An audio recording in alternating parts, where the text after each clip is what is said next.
Voilà une question qui tient beaucoup à cœur Mediapart. Dans le monde entier, elle est connue #MeToo, la question des violences sexistes et sexuelles faites aux femmes.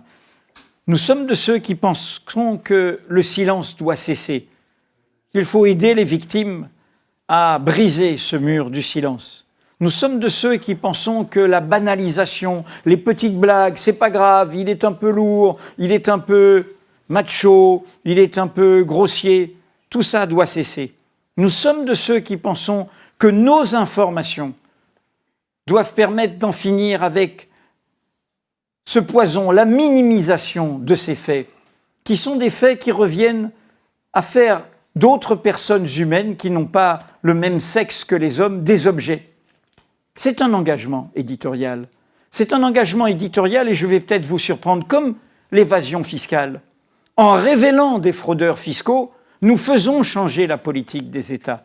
En révélant de manière documentée, avec de nombreux témoignages, avec un travail de recoupement patient, comme un puzzle des violences faites aux femmes, nous permettons que le regard de la société, l'inconscient de la société sur ces questions-là change.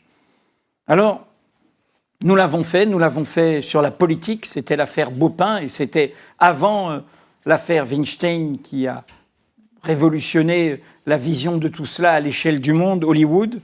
Nous l'avons fait tout récemment sur le monde universitaire, l'université de Jussieu, avec une procédure de cette université qui est objective et qui permet aux femmes de parler.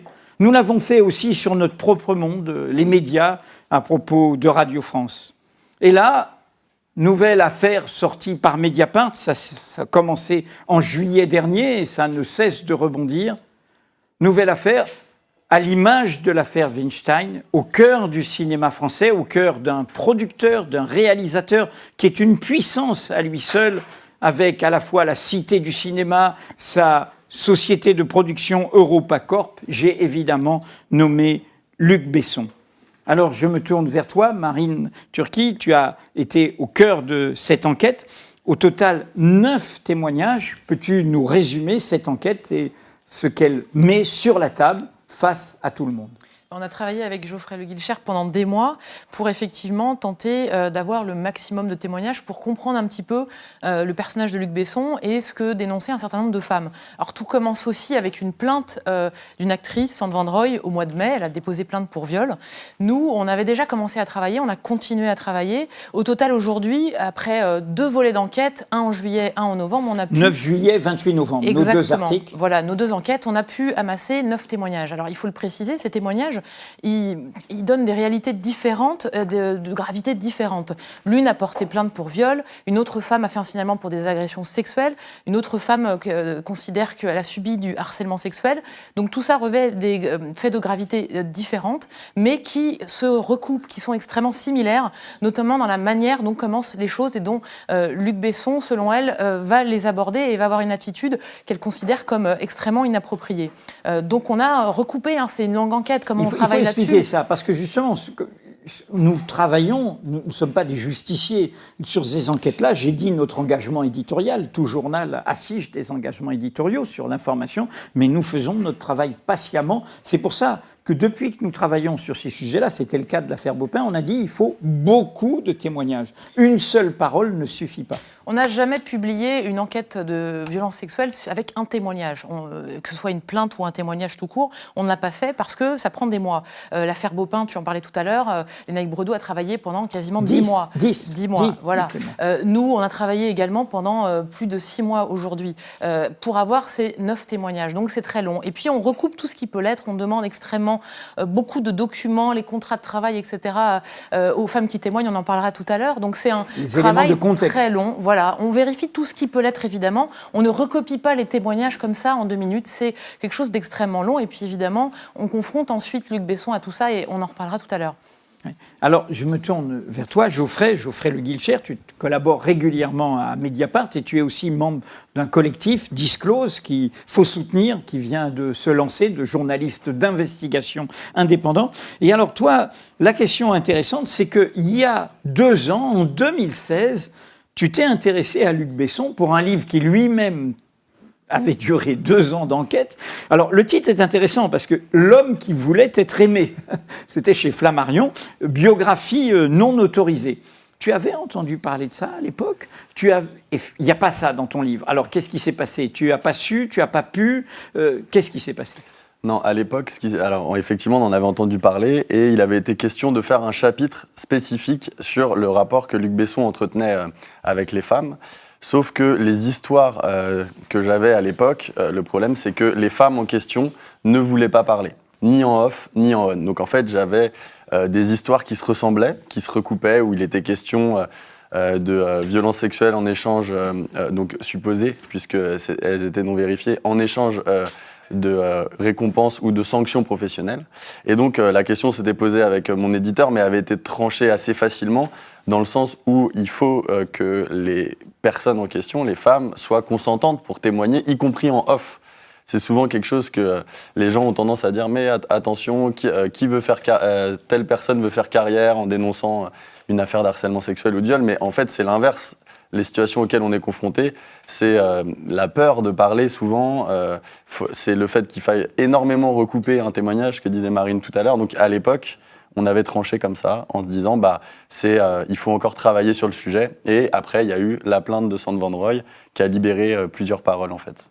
Et qui recoupe ce que tu savais, ce que tu avais. Tu n'as pas été surpris ou tu as découvert quelque chose qui est plus ample que ce que tu découvrais à l'époque ? Je pense qu'en fait, on a surtout découvert, au moment où on a commencé à travailler avec Marine vraiment en profondeur sur cette question spécifique, et que la parole est devenue possible. En fait, après l'affaire Weinstein, déjà, on a senti qu'il y avait des personnes qui étaient disposées à parler, qui disaient « mais moi aussi, j'ai connu ça ». Et donc, du coup, c'est comme s'il y avait eu un changement de monde d'un coup, même auprès des sources, on pouvait le sentir. Et donc, on a commencé à travailler, on a déjà ouvert des oreilles à ce moment-là. Et puis après, au moment où Sand Van Roy a porté plainte, on a décidé de commencer à travailler là-dessus, avec Mediapart qui aussi voulait, qui avait cette volonté et qui nous a donné les moyens de le faire. Et donc, c'est comme ça qu'on a pu trouver plein de cas qui présentaient beaucoup de similarités, en fait. Même s'il y avait des degrés très différents dans les comportements sexuels inappropriés sur lesquels on enquêtait. La parole des femmes. La difficulté de soulever cette chape de plomb qui a longtemps pesé. Karine Isambert, vous êtes une de ces femmes qui a témoigné dans le cadre de notre enquête. Aujourd'hui même, sur Mediapart, nous racontons que dans la foulée du témoignage à Mediapart, vous avez témoigné auprès de la police qui mène cette enquête à partir de la plainte qui a été faite. Qu'est-ce que vous avez raconté aux policiers sur cette rencontre avec Luc Besson en 1995 ? Moi, j'ai été reçue par une capitaine qui donc était très bienveillante, qui m'a écoutée, qui espère que plein d'autres femmes vont témoigner. J'ai raconté ce que j'avais raconté à Marine Turki lorsque je l'ai rencontrée et ce que j'ai raconté pendant des années après ce casting. C'est-à-dire que, en fait, moi, je l'ai raconté à mes proches quand c'est arrivé et je l'ai raconté de temps en temps à des collègues, à des comédiennes, à des amis. Voilà. Donc, ça m'avait marquée. Alors, effectivement, moi, c'est un autre degré. C'est-à-dire que moi, c'est juste un entretien qui s'est mal passé. Mais enfin, ça m'avait marqué parce que juste après l'entretien, j'avais appelé donc la bookeuse qui avait organisé le casting et elle m'avait dit fais attention à ne pas être blacklistée. Oui. Le chantage à l'emploi. C'est ça, vraiment. Voilà, je ne considère pas que j'ai eu une agression sexuelle, mais c'était pénible. On va raconter, parce que même si on les invite tous à s'abonner, ils n'ont pas forcément tous lu ceux qui nous regardent sur Mediapart. Donc c'est en 95. Aujourd'hui, vous êtes productrice de théâtre, mais à l'époque, et ça a une incidence, on va en parler, mais à l'époque, vous étiez mannequin. Voilà, et vous obtenez ce rendez-vous donc avec, on vous fait miroiter Luc Besson dans un hôtel à Londres. Alors, et il vous fait miroiter un rôle important dans un grand film.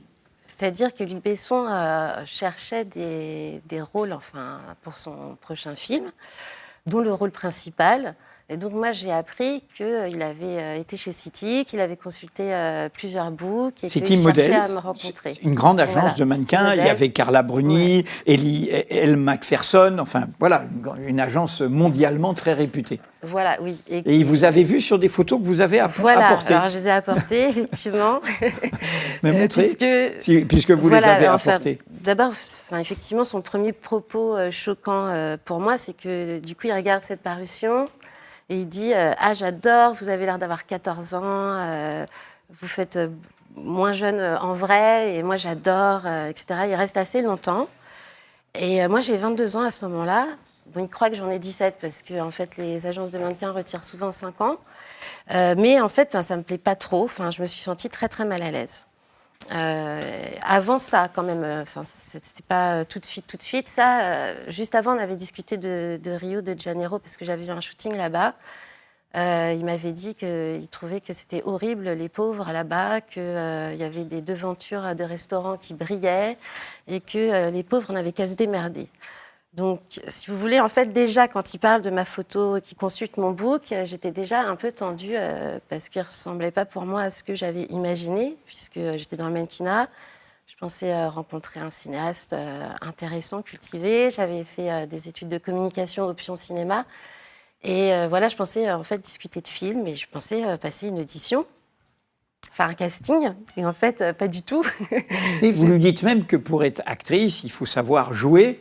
Et lui, il ne vous parle pas de ça. Voilà, lui, après, en fait, il va continuer de consulter mon book. Il va s'arrêter sur une photo, donc celle-ci.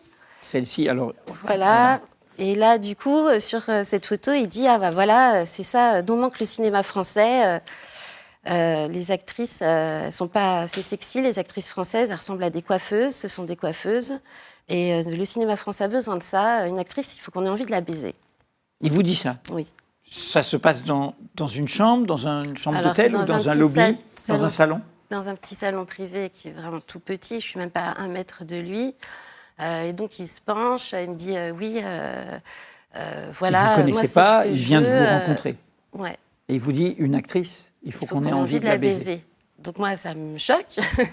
Et je lui dis, mais en fait, il faut quand même qu'elle sache bien jouer, il faut qu'elle incarne quelque chose. Je n'ai pas un texte à lire. Non, moi, vous voyez, ce qui m'intéresse, c'est vos photos. Puis une actrice, si elle sait jouer, c'est bien, mais ça n'a d'intérêt que si on a envie d'elle.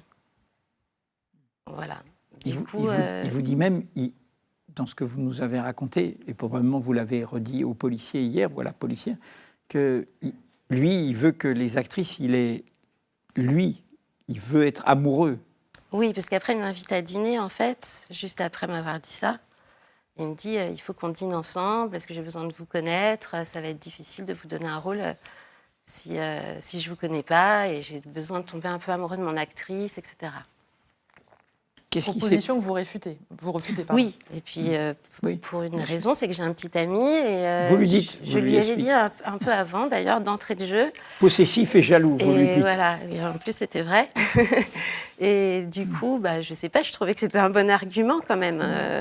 Donc il se moque un peu de moi, voilà. Et donc du coup, vous repoussez ses avances. Ouais, c'est-à-dire qu'en fait, ce qui se passe dans ma tête, c'est que je me dis, mais en fait, il m'invite à dîner, mais visiblement, est-ce que si je vais dîner avec lui, ça veut dire qu'il pense que je vais coucher avec lui? Et vu ses propos, pour moi, c'était pas la peine de me faire un dessin. Ça voulait dire que voilà, je pouvais pas auditionner normalement, je pouvais pas lire un texte. Il fallait d'abord que je dîne avec lui pour espérer peut-être avoir un rôle. C'est-à-dire qu'il fallait qu'il y ait une proximité. Et je le prends vraiment comme un chantage à l'emploi. Et j'en ai conscience au moment où ça se passe, en fait. Et vous en avez d'autant plus conscience qu'il a un geste inapproprié. Alors ça, c'est au moment de partir. Donc j'avais déjà remarqué quand même mon entretien qui se fichait absolument de ce que j'avais à raconter. On n'a pas parlé de film, tout était toujours systématiquement ramené au physique et en dessous de la ceinture, les conversations. Et du coup, je me lève à un moment, on se dit au revoir. Enfin, il me dit, on va se revoir. Et là, effectivement, il me prend par la fesse, et il me presse contre lui. Et il me fait la bise, mais en fait, j'ai peur que ça dérape, vu que je me sens oppressée. Et du coup, je me dégage brutalement. Et j'ai eu un geste... Qu'est-ce qui s'est passé pour vous après? Après, moi, j'étais très déçue. J'étais vraiment parce qu'en fait, j'avais espéré sortir du mannequinat, que quelqu'un s'intéresse peut-être voilà, à ce que j'avais à dire. Enfin, pour moi, un cinéaste, c'était quelqu'un qui s'intéressait à la personnalité de l'autre et pour faire un travail commun. Et là, je me rendais compte que en fait, j'avais été complètement à la place d'un objet. Donc, je me suis sentie occultée dans ma personnalité. Je me suis sentie salie aussi. Et puis, il fallait que je rende un peu des comptes, notamment à la personne qui avait organisé le rendez-vous, la bookeuse, à mes proches. Ils m'ont dit alors, comment ça s'est passé avec Luc Besson? Mal. et puis voilà. Et puis après, c'est quelque chose qui est resté, en fait. Qui est resté en moi où je me suis dit, si c'est le cinéma, je ne vais pas y aller. Et c'est ce qui fait que vous avez choisi un autre chemin professionnel. Oui, c'est-à-dire qu'effectivement, après, je me suis rendu compte qu'il y avait ce genre de pratique. Et aussi, 1 an après avoir rencontré Luc Besson, j'ai fait un shooting avec une mannequin américaine qui m'a dit qu'elle avait été harcelée par Luc Besson, qu'elle était en préparation de tournage avec lui pendant des mois, et que lui, il avait tout fait pour qu'elle tombe amoureuse de lui, et qu'elle avait dû jeter l'éponge parce qu'il avait été très très dur avec elle. Voilà, et j'ai entendu une autre personne aussi. Donc du coup, pour moi, je n'avais pas de doute sur ses intentions. Les faits remontent il y a longtemps, en 1995. Qu'est-ce qui vous a poussé à témoigner à Mediapart en novembre? Alors moi, je l'ai rencontré à une amie, en fait, au détour d'une conversation. Et pour moi, ce n'était pas forcément si important, effectivement, autant d'années après. Mais c'est vrai qu'aujourd'hui, j'ai conscience et que c'est pas normal d'avoir une pression sexuelle pour avoir un travail. C'est pas normal. Et moi, je suis productrice de ce théâtre, je suis prof de théâtre. J'ai des élèves femmes qui veulent devenir professionnelles. Et en fait, je redoute toujours qu'elles tombent sur quelqu'un comme Luc Besson ou sur ce genre de metteurs en scène, producteurs, qui vont se servir de leurs rêves pour abuser d'elles, en fait. Je trouve qu'aujourd'hui, on a l'occasion de le faire. Donc, j'encourage toutes les femmes à le faire, parce que c'est le moment. Parce que pendant longtemps, on n'a pas pu parler des pratiques qu'il y avait. Vous avez parlé de la difficulté, après ce rendez-vous, à parler à l'entourage et tout. 23 ans après, maintenant que votre témoignage est public, quelle a été la réaction autour de vous, de cette parole que vous avez libérée? Moi, j'étais très étonnée. Je n'ai eu aucune réaction négative. J'ai eu énormément de soutien. Vraiment des personnes qui sont importantes pour moi, des acteurs aussi, donc ça m'a beaucoup étonnée. Qui vous ont fait des messages honte aux agresseurs, Karine, tu as raison, vraiment énormément de soutien. Mes proches qui redoutaient un petit peu l'exposition m'ont dit que finalement ils étaient fiers de moi. Et puis après, je n'ai pas décidé tout de suite de donner mon vrai nom. Au départ, je voulais que ce soit Karine I. Voilà, ça ne me dérangeait pas que le petit milieu du cinéma-théâtre me reconnaisse, puisque j'en avais déjà parlé, ou même le réalisateur en question. Et puis après, c'est vrai, j'ai été obligée de chercher mes contrats, mes parutions, etc. On demande beaucoup de pièces à Mediapart. Voilà, beaucoup de choses. C'est très rigoureux. Et en même temps, ça a été du coup comme un accompagnement. Je me suis rendu compte que cette parution, par exemple, j'avais eu du mal à la regarder depuis. En fait, elle était cachée quelque part. Celle où il dit que j'ai l'air d'avoir 14 ans. En fait, je ne sais pas, j'avais eu du mal. Donc, j'étais obligée de la scanner, etc.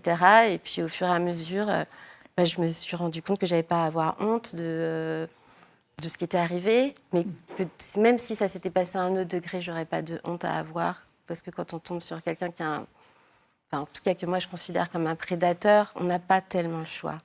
Et la honte doit changer de camp. Voilà, et c'est vraiment très difficile pour les actrices et c'est difficile pour celle qui a témoigné. Voilà, donc je voudrais la soutenir aussi. Karine Nisambert, merci d'avoir témoigné, expliqué tout ça. On l'a vu dans ce travail et dans ce qu'a fait Marine avec Geoffrey et d'autres ici à Mediapart, la question de la multiplication des témoignages. Le degré est différent, mais une violence moindre éclaire une violence plus forte, ce que vous venez exactement d'expliquer. Et je voudrais justement qu'on réécoute l'avocate de l'actrice Sand Van Roy, qui a porté plainte pour viol, puisque c'est dans ce cadre de cette enquête, comme un élément de contexte que vous avez été entendu par la police hier. Karine Durieux-Débat, ici à Mediapart, expliquait pourquoi il y avait cette nécessité de plusieurs témoignages. Dans ces dossiers de violences sexuelles, il faut absolument qu'il y ait d'autres victimes qui se manifestent. On gagne ces dossiers-là grâce à la solidarité entre les victimes. Et à partir du moment où on a plusieurs victimes, généralement, on a des poursuites judiciaires. Donc ça, c'est vraiment important. Ce que vous voulez dire, c'est que parmi les victimes, si pour certaines d'entre elles, les faits sont prescrits, malgré tout, c'est important qu'elles soient là pour témoigner et accréditer et asseoir le récit qui est fait. Dans ce cas-là, elles sont témoins, elles ne sont pas parties civiles, mais elles sont témoins. Et ça a du poids, parce qu'une victime qui agit uniquement en qualité de témoin, elle n'a vraiment aucun intérêt. On ne peut pas lui reprocher d'agir par vengeance.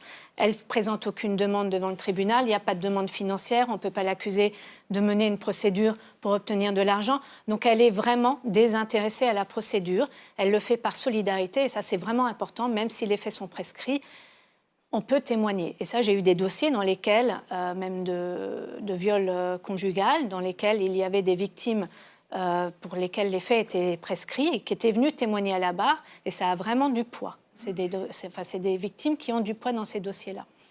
Donc c'est important. Ensuite, même s'il y a un classement sans suite, le dossier peut toujours ressortir postérieurement lorsqu'il y a une victime ultérieurement qui dépose plainte. Alors Marine, je me retourne vers toi. On vient de comprendre, on comprend la libération de la parole, la façon dont il faut accompagner les victimes, faire ce puzzle de l'enquête. Mais il y a évidemment un élément essentiel dans une enquête, ce qu'on appelle dans notre jargon le respect du contradictoire.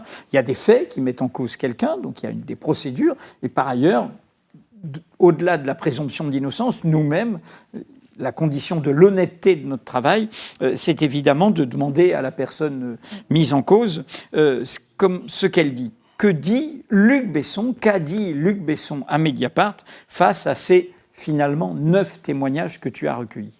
Alors, il faut savoir que nous, on l'a contacté un nombre de fois énorme depuis le mois de juillet. On a contacté son avocat, on a contacté Luc Besson directement. Il n'a jamais voulu accepter une demande d'entretien. On a fait plein de demandes d'entretien pour le rencontrer, pour confronter un peu tout ce qu'on avait. Il a refusé. Ensuite, on a envoyé des questions détaillées, des questions sur tous les témoignages, sur celui de Karine Isambert, sur celui de Sand Van Roy, etc. etc. Là aussi, aucune réponse. Son avocat nous a dit on ne fait pas de commentaires sur un sujet qui concerne une enquête judiciaire. On a refait des questions à l'occasion de la deuxième enquête qu'on a publiée au mois de novembre. Pas de réponse. Il faut savoir qu'au-delà de Mediapart, Luc Besson, il est resté totalement silencieux depuis la plainte qui le vise depuis le mois de mai. Il a fait très peu d'apparitions publiques. Il n'est plus actif sur les réseaux sociaux. Son avocat n'est pas sur les plateaux télé malgré le fait qu'il est sollicité pour un petit peu réagir. Donc, c'est silence total, silence radio. Donc, on n'a aucun élément pour donner sa parole, si ce n'est que son avocat a dit, s'agissant de Sand Van Roy, qu'il démentait catégoriquement les accusations. Oui. Alors, il y a un autre silence qui nous sidère un peu, nous, à Mediapart, c'est le silence français, pourrait-on dire, une sorte d'omerta dans le monde du cinéma, un silence dans la presse, à la différence de ce qui s'est passé aux États-Unis dans la foulée de l'affaire Weinstein. Et tu as recueilli des témoignages très forts de, justement, des protagonistes de cette libération de la parole américaine au cœur de l'industrie cinématographique. Et Luc Besson est vraiment un modèle, il a même une maison aux États-Unis, du même côté blockbuster, industrie cinématographique à l'américaine, qui ont fait part à Mediapart pour soutenir celles qui parlent, comme Karine Isambert, qui ont dit à Mediapart qu'elles s'étonnaient de ce silence. Je cite par exemple la fondation hollywoodienne Time's Up, dont tu as recueilli la réaction, qui a dit sa solidarité des femmes qui ont eu le courage de partager leur histoire. Partout, les femmes doivent pouvoir travailler dans des lieux sûrs et respectueux, sans harcèlement harcèlement ni agression. Toutes les victimes doivent être entendues et leur combat pour obtenir justice, comme nous l'avons vu cette année, notre voix collective, etc. Et donc, il y a d'autres, dans cet article, hein, il y a d'autres propos. Donc, Rose McGowan, qui est une figure, 45 ans du mouvement MeToo, qui dit qu'il faut bannir les rendez-vous dans les chambres d'hôtel et qui appelle l'industrie du cinéma français à se réveiller. Alors, pourquoi ne se réveille-t-elle pas ? Alors, ce qui est frappant déjà dans cet article, c'est la vitesse à laquelle les Américains et les Américaines en l'occurrence ont répondu. C'est-à-dire que voilà, j'ai sollicité Time's Up, j'ai sollicité le syndicat aussi des acteurs américains qui m'a répondu ensuite. Et la presse hollywoodienne répercute voilà. nos Variety, tout ça répercute Variety, nos le New York Times informations. cet été, c'est après notre premier article, c'est quand même étonné du silence médiatique français et aussi du silence du monde du cinéma français. Donc, ce que je veux dire, c'est qu'aux États-Unis, on a eu des réactions extrêmement rapidement sur une affaire qui est essentiellement française pour l'instant. Donc, ça interroge quand même, ça interroge le monde du cinéma en France, mais ça interroge aussi le monde médiatique français. Pourquoi aujourd'hui certains journaux sont restés totalement silencieux sur une affaire dans laquelle aujourd'hui on a mis 9 témoignages sur la table. Au-delà de l'enquête judiciaire, ça occupe la justice, ce qu'on a mis sur la table aujourd'hui, ces témoignages par leur similarité, leur répétition, doivent quand même poser des questions. Un exemple, on a évoqué tout à l'heure ce rendez-vous dans un hôtel. Il y a eu beaucoup de rendez-vous de Luc Besson dans des hôtels et parfois dans des suites et des chambres d'hôtel, et notamment, on l'a documenté avec Geoffrey dans notre enquête, avec des mineurs. On a une vidéo d'un casting mené par Luc Besson avec une mineure dans un hôtel. Ça doit interroger le monde du cinéma français aujourd'hui. Mais pourquoi c'est une question culturelle? Pourquoi la France ne bouge pas à ce point? C'est lié à beaucoup de choses. Tu as interrogé les organisations du cinéma. Tu t'es tourné vers elles. Il y a eu quelques réactions d'organisations françaises, par exemple la Société des réalisateurs de films, qui a quelques noms prestigieux quand même dans son conseil d'administration, qui a soutenu les femmes qui avaient parlé et qui a dit que cette pratique de rendez-vous professionnels dans les chambres d'hôtel ne devait plus avoir lieu en France. Il y a eu aussi le syndicat des acteurs français qui a répondu aussi, qui a mis en place depuis aussi MeToo et Weinstein un certain nombre de choses, une charte aussi déontologique. Voilà, c'est en route, mais c'est long côté français. Et en France, les gens ont tendance à banaliser en disant oh, mais c'est un dragueur, effectivement. Ou ah, mais oui, mais c'est la vieille exception française de la séduction à la française. Alors moi, je ne sais pas c'est quoi la séduction à la française. Parce que là, on ne parle pas de séduction, on parle de dénonciation des violences sexuelles et sexistes. Oui. Alors, Geoffrey, je me tourne vers toi, c'est que derrière tout ça, il y a une industrie. Hein, et comme tu avais enquêté sur le mini-empire en construction Besson, c'est que dans ce contexte, on a appris que EuropaCorp avait des difficultés. Est-ce que c'est lié ? Alors c'est en partie lié et EuropaCorp a ses propres difficultés depuis plusieurs années. C'est la boîte de production, on est bien d'accord. Ouais, c'est ça, c'est le studio, c'est la boîte de production, de distribution. C'était en fait l'idée de Luc Besson à la base, c'était de faire comme son ami Steven Spielberg, qui avec DreamWorks était rentré en bourse et avait la valeur de DreamWorks avait pris 1 milliard d'euros en quelques semaines et lui permettait de développer des projets toujours plus grands. Et donc Luc Besson s'était dit, ça n'existe pas en France ni en Europe, on va faire ça avec EuropaCorp. Sauf que ça, c'était le contexte. Il est entré en bourse au moment de la crise des subprimes. Donc en fait, tout de suite, la valeur d'EuropaCorp s'est effondrée. Et depuis, ça a toujours été très dur de revenir de ça. Et petit à petit, d'autres difficultés se sont ajoutées. C'est-à-dire que par exemple, son dernier blockbuster, Valérian, n'a pas eu les recettes espérées. Il y a moins de production à la Cité du Cinéma, voire plus du tout. On a appris que la production était quasiment à l'arrêt. Et par-dessus ça, vient la plainte de Sander Van Roy pour viol en mai, et après notre enquête. Et à partir du moment où on a commencé à sortir des témoignages, autant nous, on n'était pas du tout au courant de ça au début, on s'étonnait du silence français, on va dire, autant aux États-Unis, on a appris que Luc Besson a tout de suite eu du mal à travailler. C'est-à-dire que certains agents ne voulaient plus... Dans la foulée de nos articles, totalement. Tout de suite. Certains agents ne voulaient plus qu'il y ait de casting de gens venant de chez eux qui soient passés avec Luc Besson. Le studio Lionsgate que Marine a contacté a confirmé qu'ils ont gelé la date de sortie de son prochain film aux États-Unis, donc Anna. Et c'est quand même, il faut imaginer que le film ne peut pas sortir aux États-Unis. C'est incroyable. Le film est tourné, a priori monté. Il ne peut pas sortir pour l'instant. Et en France, sa date a été décalée. Donc en fait, ça a été une grosse difficulté pour Besson, c'est que la réaction aux États-Unis, on en parlait juste à l'instant, le curseur de l'indignation n'est pas du tout le même. C'est-à-dire qu'on ne peut pas mélanger des comportements sexistes ou même, ne serait-ce que quand il commence à y avoir un soupçon parce que plusieurs femmes témoignent, on gèle tout tant que le soupçon n'est pas réglé. En France, pas du tout. En France, pour l'instant, jusqu'à preuve du contraire, on n'a pas du tout vu ce genre de réaction, mais du coup, ça a augmenté ces difficultés. Et plus récemment, on a appris que EuropaCorp vendait certaines de ses branches. Donc il y avait le pôle de distribution et peut-être la post-production aussi qui serait à vendre aussi. Donc voilà, ça c'est comme s'il y avait eu un coup d'arrêt qui était en partie lié à nos révélations. Marine, l'enquête continue, la parole continue à se libérer? Alors oui, justement, puisqu'on en parlait tout à l'heure, Karine Isenberg, par exemple, fait état de personnes qui s'étaient confiées à elle. Donc tout ça, c'est quelque chose de très long, c'est-à-dire qu'on contacte les personnes.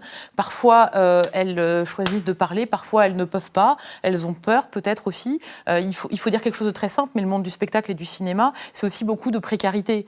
L'une des personnes victimes de Weinstein le disait dans notre article, c'est un monde qui est un terrain de chasse pour certains prédateurs de manière générale. Et le fait que certaines femmes soient en début de carrière ou soient en précarité, ça a énormément d'influence sur leur possibilité de parler. Et donc, c'est quelque chose de très long. Donc, bien sûr, on continue. Il y a des pistes dans d'autres pays. Voilà, c'est des choses qu'on est en train de faire. Luc Besson est présumé innocent dans l'enquête judiciaire. Nous, parallèlement, on continue à chercher un petit peu des témoignages, à démêler tout ça et à toujours lui demander un petit peu sa version des faits là-dessus qu'on n'obtient pas. Oui, comme il faut rappeler que, comme dans toute enquête journalistique, nous, on a un code de la route, la loi de 1881, les procès en diffamation, dans lequel on peut rendre compte loyalement, et aucune de ces enquêtes-là, de tes articles, n'a été poursuivie et n'a fait l'objet d'une plainte. Absolument. Je donne la parole à Rose McGowan, que tu as 45 ans, figure du mouvement MeToo, qu'on voit levant le poing lors d'une convention des femmes à Détroit en 2017 sur Mediapart, et qui a cette phrase, elle dit « Les vérités difficiles restent tout de même des vérités, et nous devons agir en conséquence ». Vous êtes d'accord, Karine Isenberg? Bien sûr. Bien, merci à vous trois, et continuons ce combat, parce qu'il est essentiel.